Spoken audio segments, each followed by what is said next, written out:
my recruiting process has gotten easier with that now that with you all graduating tomorrow, we'll have over 250 alumni of St. Joe's EBV. So I'm able to go back to the people who have gone through the program and have them share with you their journey since they've left. So Ryan is in that category. The cohort from 2 years ago, and since we've encountered each other down at Edge, I attended the Veteran Social Summit that he was the executive producer for, and you introduced me to Antoinette when we were down there at Edge, who directed that one for you, and Kayla was on that one. So the network circulates, and it doesn't have to be geographic. You'll meet some of our Philadelphia alumni tomorrow, but it's nationwide. It's a resource that you should be tapping into. And Ryan is a serial entrepreneur and successful at each stage that he's been trying. So I'm not going to go into detail so he can tell you about that, but we're pleased to have him here. So Ryan, thank you for coming back and talking. Well, thank you again to this cohort, and also to you, Hank, and also to the Institute for Veterans and Military Families. It's really I'm choking up over here, but it's really a privilege to be able to talk to veterans and even the wider veteran community, which includes still serving veterans, veteran families and military spouses, and of course, proud patriots. So really appreciate it, and thank you all for allowing me to come in after lunch. So I hope I don't make your ears bleed too much and put you to sleep. But what I'm going to talk about is my reflection over the last 2 years since attending the EBV in Philadelphia, which was just a tremendous experience. And we'll get into that a little bit, but as Hank alluded to, serial entrepreneur. I do a lot of different things. I call them projects, but they're different companies. And so one of those companies is 10th Mountain Recruiting, which is an executive recruiting firm. That's about all I'm going to talk about. That's my primary bread and butter, but I also do some other cool things, and we'll talk about that. I'm also a Bunker Labs ambassador for Chicago with the Institute for Veterans and Military Families. I welcome anybody that's in this cohort as a fellow St. Joseph's soon-to-be person to reach out to me if you want a sounding board, resources, or potentially a connection that I may have out there, which my network is pretty decent size. So with that, I'll kind of move on. Hopefully, if my slides cooperate, I will move on. Okay, so my foremost thing, and this will frame everything that I'm going to talk about. And really, I'll tell a little bit about me, a little bit about the story. Hank asked for a story, so I'm going to give you a little story. But really, there's one slide, which are really my 10 rules, tips for being an entrepreneur. I think some of them are pretty Captain Obvious, but I think some of you will find some value in what I'm going to be talking about. But framing this is collaboration. It's my guiding light, both personally and also professionally. And as you go into this space as an entrepreneur, maybe some of you are already established, you'll learn that collaboration, synergy, that's like a drinking game word, synergy and networking are critical. And these are just some photos. I did recently go to the Bunker Labs ambassador fly-in Atlanta, and it was amazing walking into the room with 60 other ambassadors that some of us didn't even know we were ambassadors together, and going in there and high-fiving some people, over half of them, high-fiving them because I already had these relationships either digitally, virtually here, or we had actually been into various events together, including some of us that were at St. Joseph's together. So just amazing. The other one is a picture of the MIC where I was on a panel, but everyone on my panel was brought together by a common thread of collaboration. We all knew each other. We had all worked with each other in the past. And so this collaboration, this network is a critical piece of being an entrepreneur. It's a theme really of what we're going to be talking about. Here's me 2 years ago. And actually, if you look at the photo very closely, you can see I now have two chins, but I actually had like 4 chins because St. Joseph's, Hank, they laid it on. And I gained so much weight. I literally gained 20 pounds there. But that's not why I'm showing this. You can see Hank's ugly mug over there. It's on the left on my screen. I'm not sure if it's on the left over there. But the important part of this is, and I hope you've taken the opportunity, I really do, and I'm sure some other people have hit on this, is spend some time, not just in class, but go over to the TGIF Fridays, or I think that's what's by the hotel. Go over there, have a Coca-Cola or a beer or whatever you probably already have, and just spend some time getting to know each other and becoming friends. There are multiple people in this photo that I've collaborated with, and they've elevated what I've been doing, not only in my own personal business, but in my personal life. Kayla is one of those people. She's just a great, dynamic person that she talked about resiliency, but she's also a thought leader and just a dynamic person. But there's a lot of people here who have elevated me over the last 2 years that came from my cohort. So I encourage you, build that, establish that friendship, establish that network, because you don't know. In a year or two from now, you may be calling on somebody, or someone from your cohort may call from you to help elevate you. And you want to bring value. As an entrepreneur, not only do you want to get some value and you want to make the money and all this great stuff, all that will come, but you want to bring value as much as you can. So my journey as an entrepreneur, I think it started as a kid, and I got a little choked up. I'm thinking about my number one role model, and you're probably going to guess it. If you don't, that's okay. It was my father. He was a serial international entrepreneur. And by the time I was 10 years old, I had lived in multiple countries, gone to school overseas, and also had the privilege of traveling to over 30 countries by, again, the age of 10 years old. I sat in all the different meetings he went to, whether they were the VC meetings, whether they were, unfortunately, the firing meetings, and sometimes I felt a little embarrassed being a 10-year-old in those meetings, or the meetings where he was building teams and really building dynamic organizations. So that was really, my dad always told me, he's like, "Dad, I might not leave you with a lot of money, son. I might not leave you with a lot of money, but I'm going to leave you with a first-class education in entrepreneurship," which he did. So that's really where I was inspired. But like a lot of us, I sold candy, I sold cookies, I sold newspaper subscriptions. So I always had a desire to be an entrepreneur, to be much like my father, and sometimes also to be like Michael J. Fox from The Secret of My Success, if you've seen that movie. And that's a little snarky, but true. I believe in leading by entrepreneurship. That means to me being creative, thinking outside the box. A lot of you that I'm looking at right now are probably bootstrap entrepreneurs. You've got to be creative. You've got to be adaptable, flexible to the situation that's going on. In the military, at least my leaders gave me that trust and that faith to be able to execute those missions and to execute those different duties and assignments with creativity and with entrepreneurship. So take those lessons that you've learned from the military and bring them to the fight here as an entrepreneur. You're going to need them, especially those that are bootstrap entrepreneurs. Trust me, I spent a lot of time as a bootstrap entrepreneur. Some days I'm still a bootstrap entrepreneur, and some days I'm not. But that's the way that business goes. It's all about profits and losses. By the way, I'm an Army retired guy. I'll just leave it like that. I served over 20 years. I was both enlisted and an officer. And that kind of leads me to this slide. Recruiting 9,000 plus people. What does that mean? No one can recruit 9,000 plus people.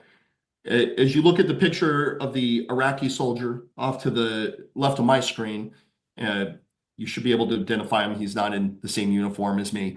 As a young captain, I was assigned to a military transition team, went to Fort Riley to do my combat advising training. And then I was assigned to a division team with the mission of building a Iraqi Army division, the 11th Iraqi Army Division to be specific. And we had started with 90 staff officers, and within a year built out to 9,000. That required a lot of patience, number one, especially just based on the environment that I was in, but it also required a huge amount of collaboration, synergy. If you got some, well, none of you have a drink, you can't drink right now, but it required a large amount of synergy.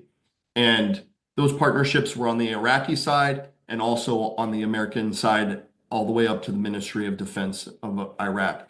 The reason I tell you that is not to be braggadocious, just to tell you that collaboration is how we built that Iraqi army division.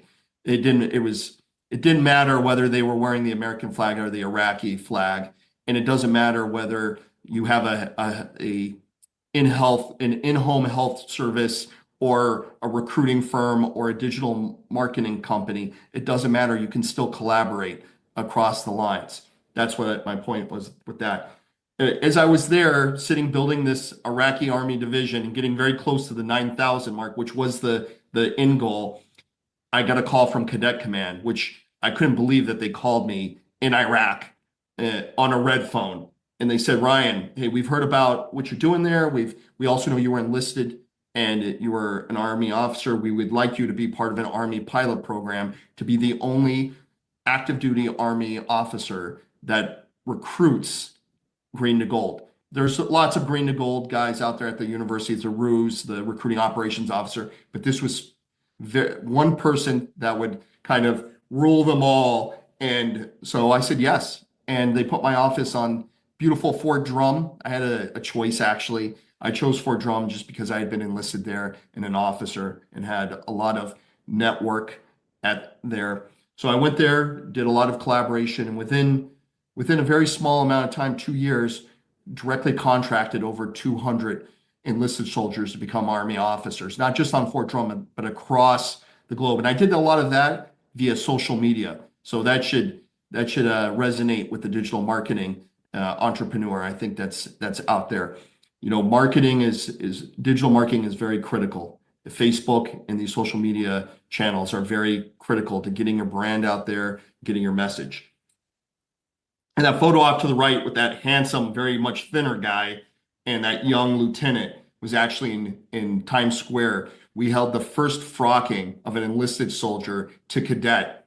She was headed off to university the next day, and we did it in Times Square, surrounded by about 200 Japanese tourists taking photos as we undid the American flag and began to administer the oath to her. It was pretty exciting. So while I was in the military, I was on a TDY trip to Fort Lewis, or JBLM. I'll just refer to it forward as Fort Lewis, just easier for this old brain of mine. And I was messing with a phone app of the 10th Mountain Division logo. And what I did is I distorted it, and I'm like, hey, that would be really cool as a sticker. So I placed it in a closed group of 10th Mountain people that I adminned and said, I have stickers for sale, $5 a piece. And within 24 hours, I sold over 5,000 stickers. And I took those profits and I rolled them into hats and just kept on creating things bigger and bigger. And over time, and very quickly, I had a warehouse. I was still on active duty. I had finished my TDY. I was at Fort Irwin, and I was traveling to my warehouse in Vegas on every weekend. And probably one of my failing forwards, which entrepreneurship for a lot of us is failing forward. So within a very quick span of 1.5 years, I grossed over $1 million selling hats and stickers, which to this day still blows my mind. And I wish I could do this trick multiple times. I don't have a Lambo. I drive a Ford Explorer, but and that's a story for another day. But definitely it is my PhD in entrepreneurship. The company still exists today. It exists at pandocommando.com. I'm not telling you to go buy anything, but that's where it is if you wanted to see what that looks like. So 10th Mountain recruiting, and now we're talking about pandas and Mountain Up. The panda that you see there is a modernized version of a mascot from the 10th Mountain from World War II. I've just modernized it. It's my take on it. But I have over 30,000 loyal customers that have come back over 10 years and still buy swag from my store. And it's awesome. It's become a legacy, and it's also become an avenue. And I wasn't really going to touch on this, but I'll say this. Some of these avenues, some of these passions, these projects become ways for soldiers that are potentially in veterans that are maybe down on their luck or just having a hard time, struggles to actually communicate with other veterans.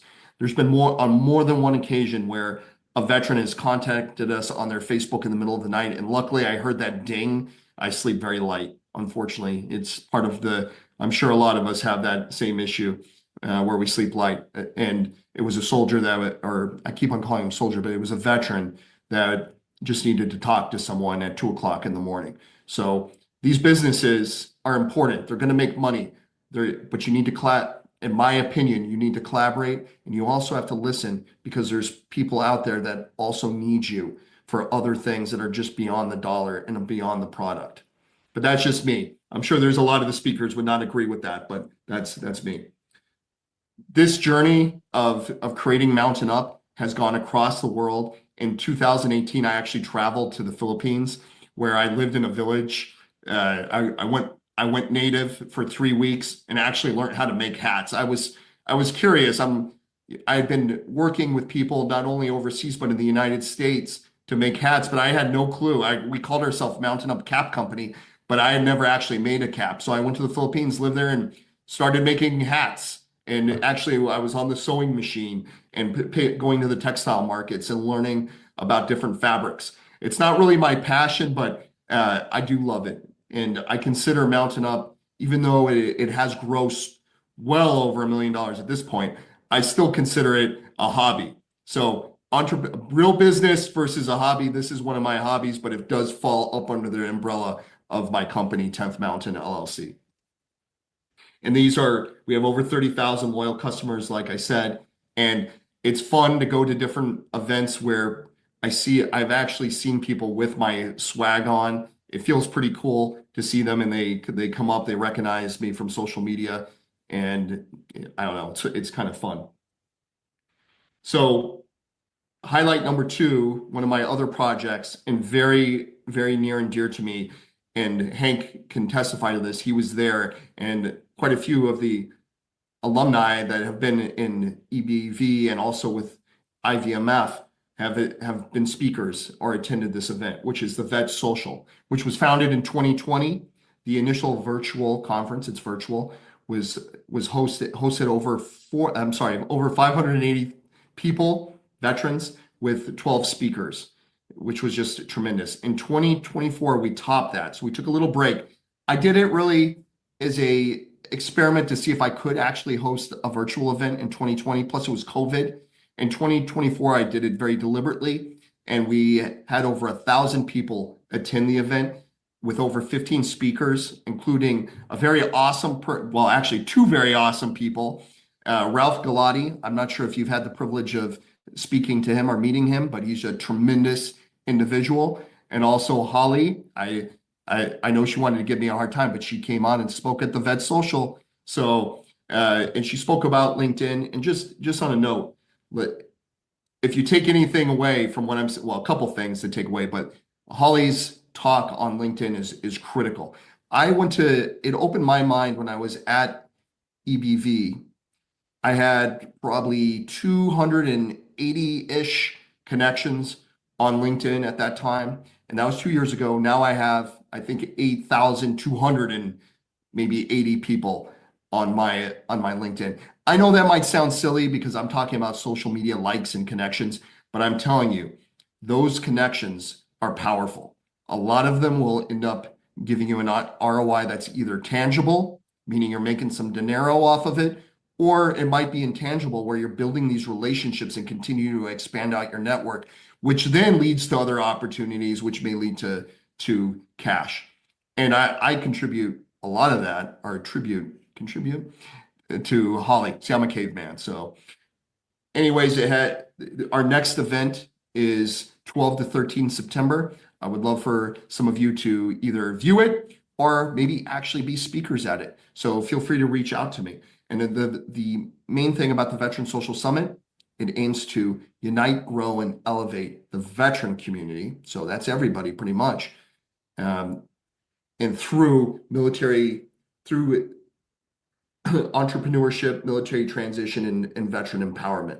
So check it out. It's at veteransocialsummit.com. And this is just a quick snapshot of my serial entrepreneurial journey. I do a lot of stuff. It started as a child, like I said before, and really manifested itself in the military through this e-commerce site accidentally created called Mountain Up that has done just some tremendous things and has opened a lot of doors for me. And we've done some other projects, Veteran Social Summit, 10th Mountain Recruiting. Veteran Lifestyle Magazine is a magazine that a bunch of us collaborated on over a year ago, and it's had 240,000 views in this last year, which is tremendous. And it is bootstrap. It's now starting to make a little bit of money, which is tremendous. So this is just an overview. So now let's get to the important stuff, which is really my 10 rules for veteran entrepreneurship. And I've kind of keyed in on some of these things, but I'll tell you the number one thing as an entrepreneur is mindset. Mindset is everything. So don't let anyone tell you that you can't get it done. If you believe them, then you're probably in a lower vibration and you're not going to be able to accomplish what you want to accomplish. You got to manifest this stuff, brothers and sisters. You got to manifest it. If you want it, you can achieve it. That's the most important thing. Trust me, my whole life has been about surviving. It's been about expressing my grit. And I know all of you that have been out there in the military and have served our country so proudly have grit and you're survivors. So go out there, let your mindset be at a higher vibration and kill it. So that's number one and probably most important thing. If you don't have the mindset, you will fail. Sorry to tell you that. Be value driven in everything you do. Collaboration is my guiding value. Without collaboration, I would not be here. You see the guide on, potentially it's blurred out there, but the guide on behind me are this rack of ribbons over here. None of that is about me. It's about the people that supported my climb and made me who I am. I would not have been successful at all by myself. There's no entrepreneur out there that is the Rambo of entrepreneurship. So you need to go out there, collaborate, build friendships, network, and you will grow. You will elevate up. Planning is everything. I'm stealing this from Eisenhower. The plan is nothing. Every October, I sit back and I manifest. I climb into the DeLorean and I shoot off into the future. And I see what does that future bring for my company. And I plan it out. Everything is planned out methodically. Now, does that mean the plan is static? No. You got to be adaptable. You got to be flexible. And when opportunities present themselves, which they will, if you plan it, be creative. Be creative. Lead with that entrepreneurship, and you'll do some wonderful things. And then leverage, you're all doing it. Leverage the veteran resources. Leverage the veteran resources, especially the bootstrap entrepreneurs. Leverage the free stuff, the free 99.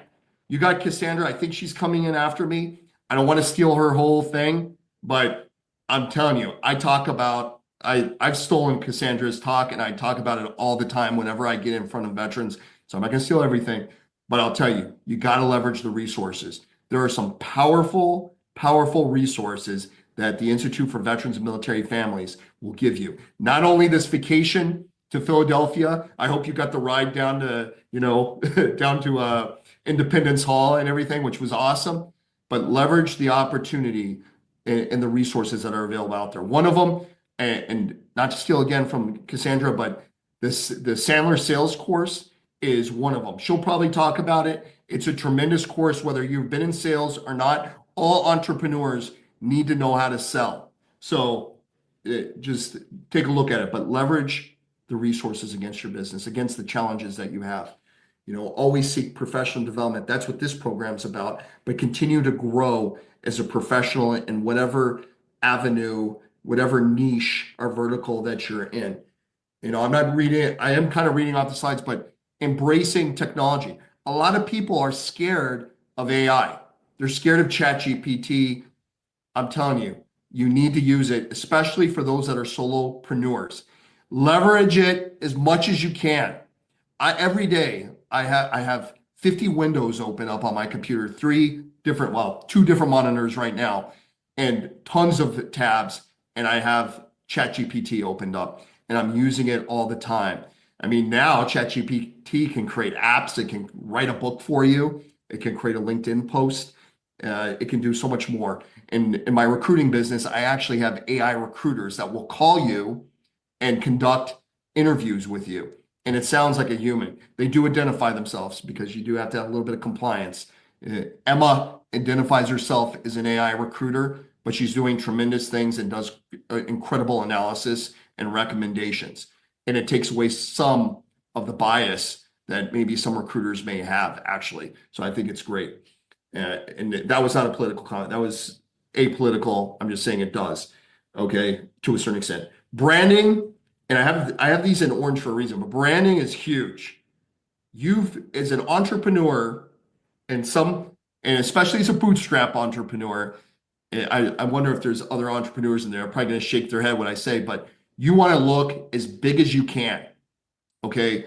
And the way you do that is through branding, through your presence on digital marketing. You want to look as big as you can, and that's going to create credibility. It's going to attract customers. It's going to help to elevate you and open up other doors, and then of course bring in revenue, which you need, especially in the beginning of your journey as an entrepreneur. And then, always be networking. Always be networking. There's always be closing, but there's always be networking too. I'm telling you, the networking piece is very critical. You've been hearing it. You heard Hank talking about it. It's very important to everything that's going on. And I said embrace digital marketing. That's basically the same thing as it's not the same thing as branding, but it's important that you're out there. Don't be afraid of LinkedIn. Don't be afraid of Facebook. Maybe be afraid of TikTok. I don't know.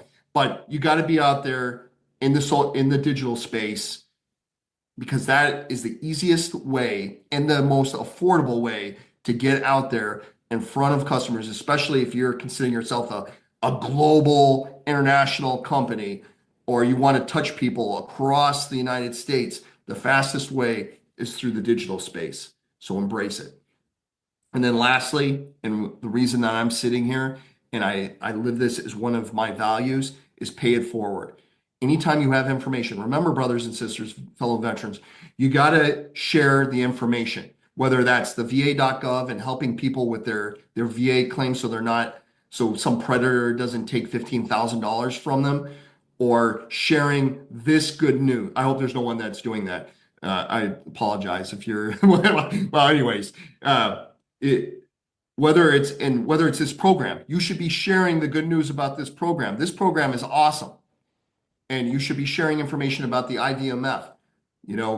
They paid for your 1 week vacation. And I think all they need is a couple social media blasts, but also it's very serious, sharing this great program with people so that it continues to be a legacy for all veterans, and so that you continue to be, your journey becomes part of the legacy of entrepreneurship, of veteranpreneurship, and you follow, not to be cliche and cheesy, but think about all the veteranpreneurs that are out there. Jim Whittaker was the first American to ascend Everest without oxygen.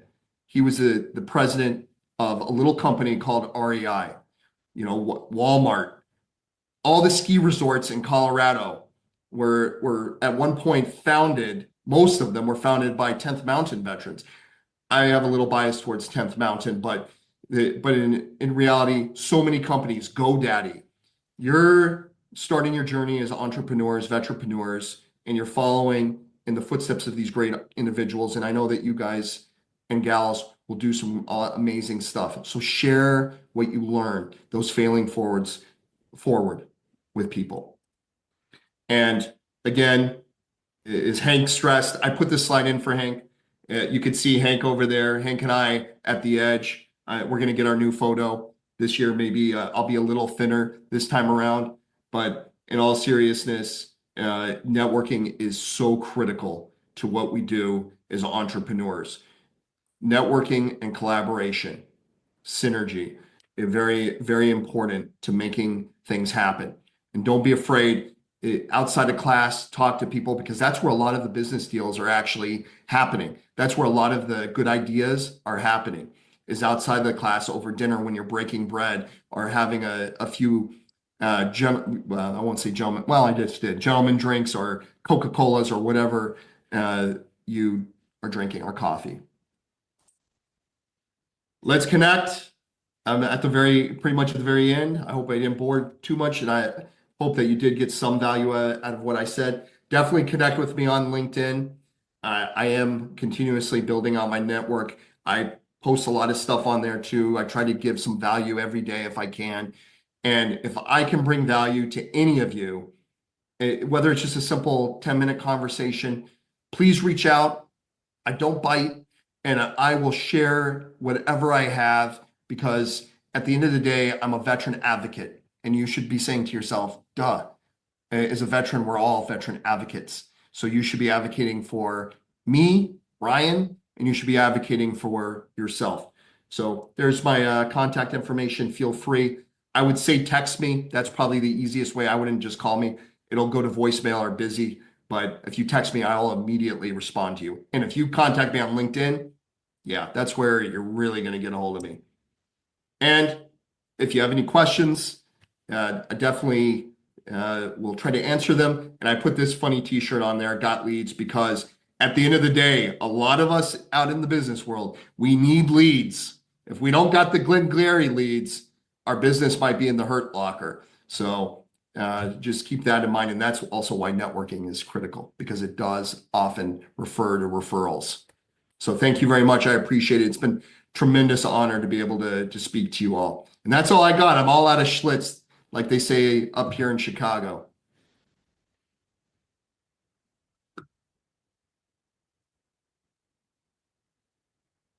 On the previous slide, next to your name on your LinkedIn, it says PHR. What is that? That's a professional of human resources. So I've gone through some certification, which actually the IVMF, just on a side note, does provide free certifications, one paid certification.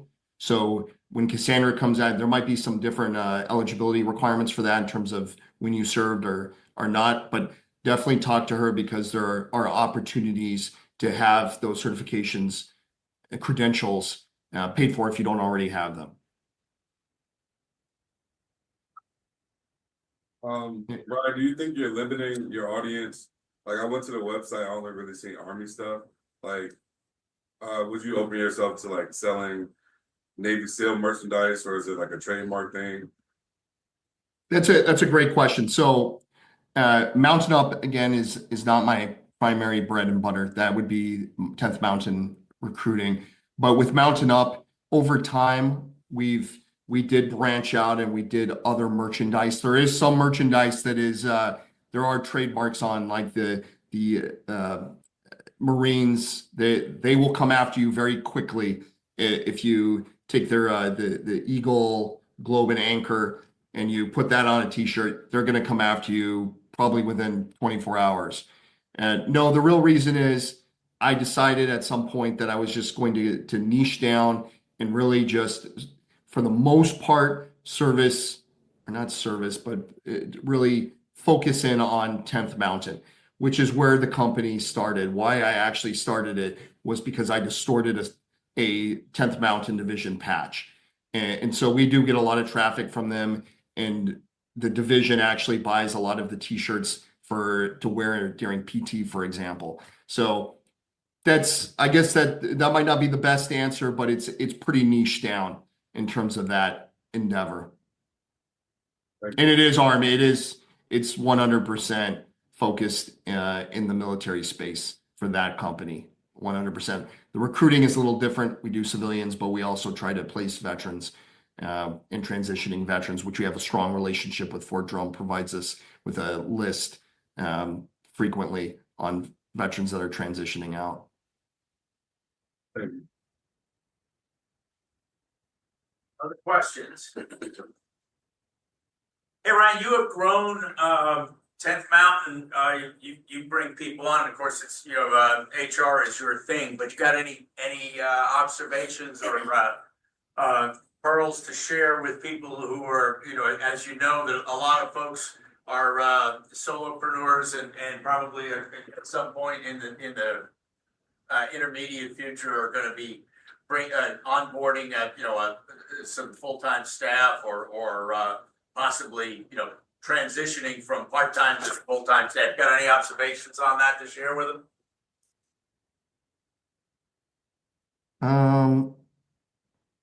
So if they're bringing on people, you make that plan that out, what that looks like, and whether those are W-2s or contractors.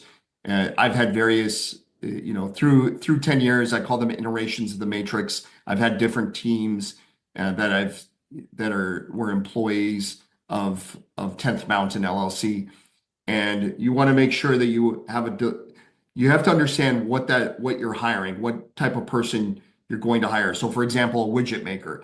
Okay, I'm hiring one widget maker. What is the job description for that person? What is the cost to have that person? So the salary, and then what is your ROI going to be from that person as you're designing your organization?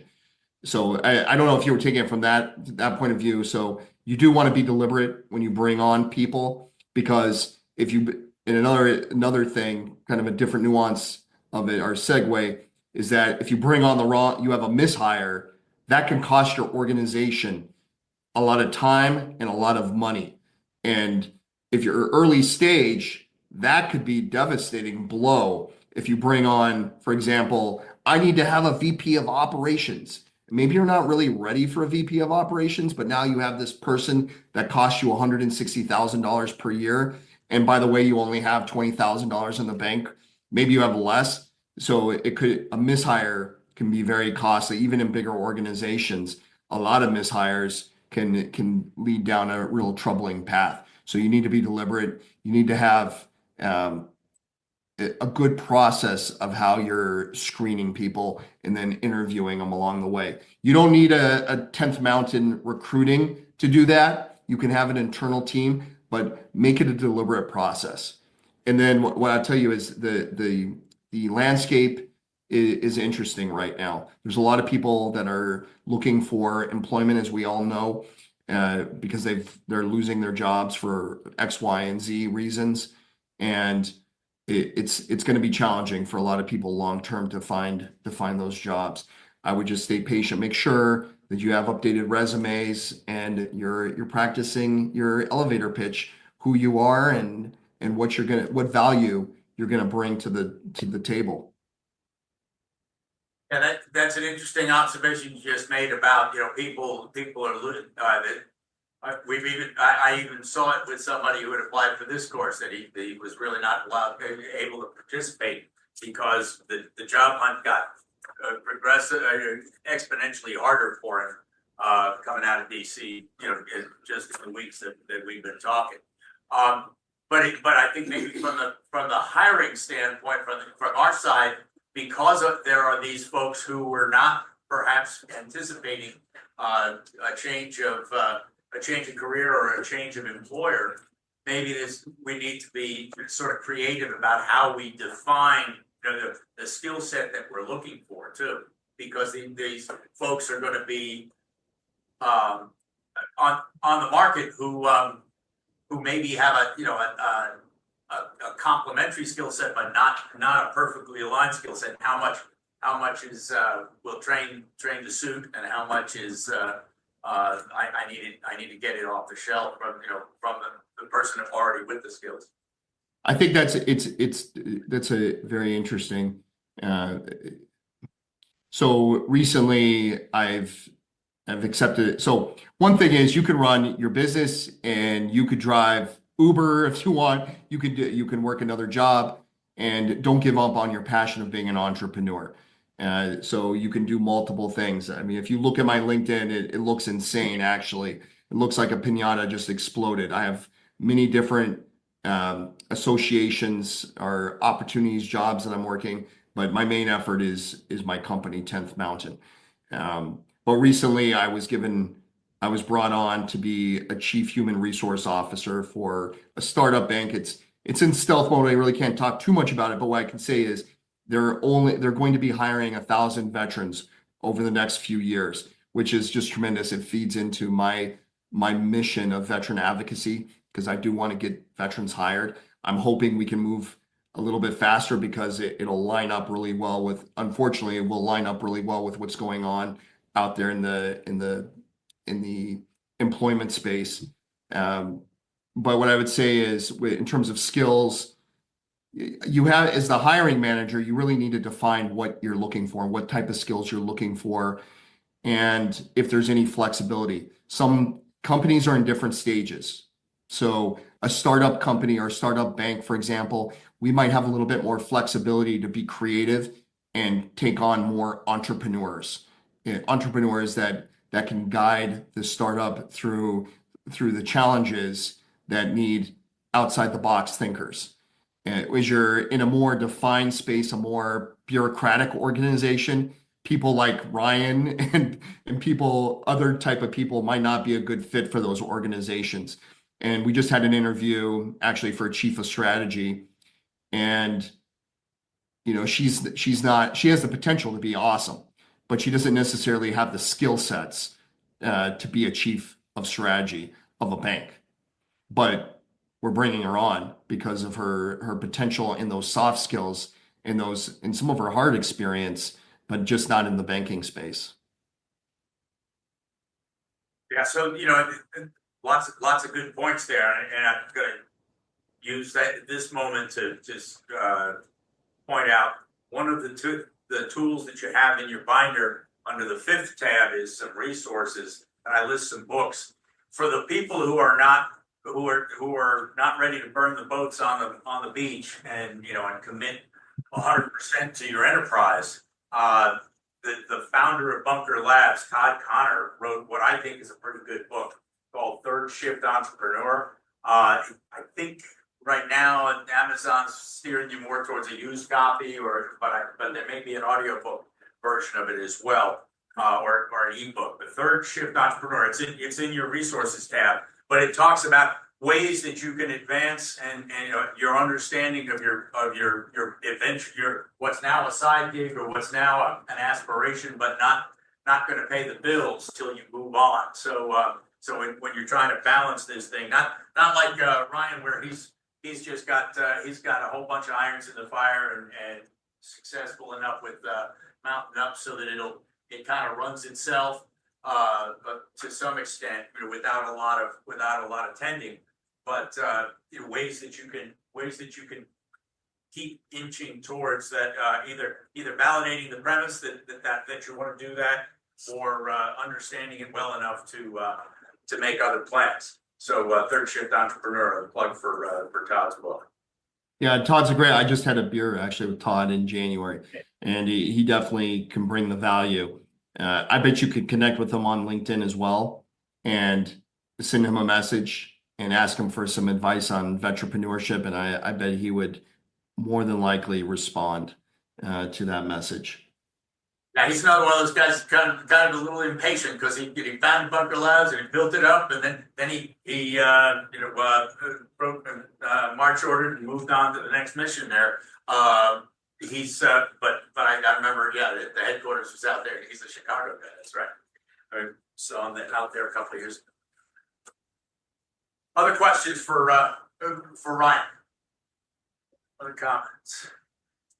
Awesome. Thank you again. I hope I didn't bore you too much. And again, if any of you need anything, my main mission in life is being a veteran advocate and helping our brothers and sisters with their vetrepreneur journey. So I'll just leave with collaboration is very important. Collaboration will lead you and elevate you to the next level. And so go out there, network, and just remember, I'll leave it with this actually. Iron sharpens iron. And that's how I'm going to leave it. So thank you. And God bless America and all that great stuff, which I do believe in. So take care. Thanks, Ryan. You're right. I'm sharing these slides, right? What's that? I can share the slides with them. Oh, I can share the slides 100%. I will send those to you, Hank, and you can distribute those if anyone wants to view them. He'll have them. And if for some reason I procrastinate or get lazy, feel free to reach out to me. I will 100% give you these slides. They're mostly pictures of me. So, I can autograph a signed copy of them. I don't have a cool book yet, but anyways, all right, take care. Be well, Ryan. Thank you. Yeah, take care. Be blessed.